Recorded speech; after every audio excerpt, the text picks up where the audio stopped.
Hello fellow petroleum heads and welcome to the Mid-Vaal Raceway. My name is Martin and I'm here to have some fun with this little beast, the mini Countryman JCW. Now the Countryman is the biggest mini of them all, which is a bit strange because the company actually made a virtue out of being small.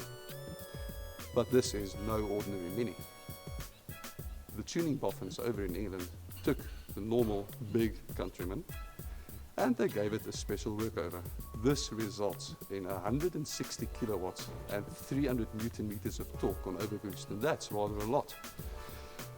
It would be a bit of a problem though if all that power were to be sent to the front wheels, but it's not. This one runs permanent all-wheel drive, or all four in mini speak. The result is pretty explosive, so let's go have some fun.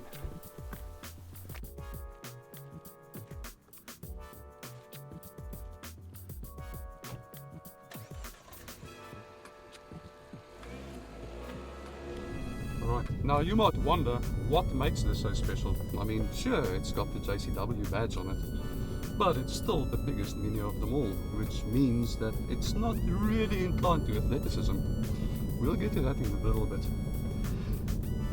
The biggest question with this car is who would want to buy one? And it's very simple. This car appeals to the same sort of buyers who would desire a Range Rover Evoque, for instance. Yes, it is pricey, but can you really put a price tag on this kind of exclusivity?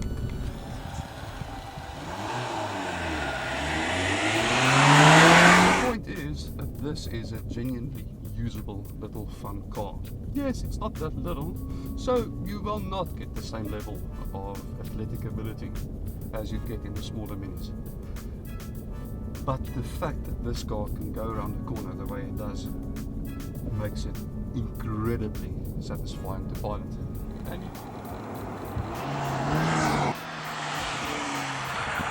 the driving experience though is one thing. It also serves as a very nice and practical road car. So you have a sports car disguised as a shopping trolley.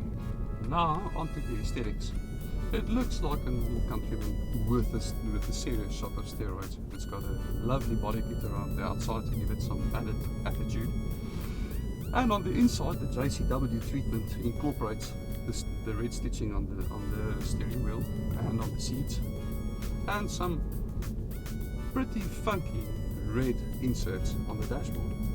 All of this contributes to a very classy upmarket feel. On the inside, it looks very much like a normal mini Countryman.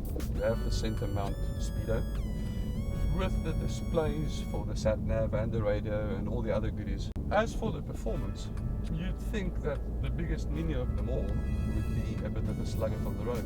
But no, thanks to the JCW upgrades and the aforementioned 160 kilowatts, you end up with a little bit of a scorcher. This baby dispatches 0 to 100 sprint in 7 seconds flat, and then it runs up to a top speed of 225. Not bad for a little 1.6. To top it all off, this is not the typical forced induction motor. You know, the kind that delivers a great slug of torque low down and then runs out of puff at the top end. This thing screams up to its 7,000 rev cutout like an absolute demon.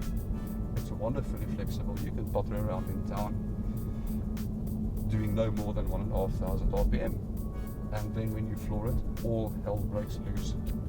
Apart from that, there's a decent sized boot, and fuel economy isn't too bad either. Even hammering it a little bit occasionally, you can still return better than 10 k's to a litre, which isn't all that shabby considering the performance on offer. And as for safety, everything is well taken care of. We have front airbags, side airbags, curtain airbags, and of course the whole alphabet soup of active and electronic stability and driver aids. All of this makes the car very, very secure on the road, and if you keep the traction control on, there is just about no way you're going to fall off the road. If you switch it off though, that's when the fun starts.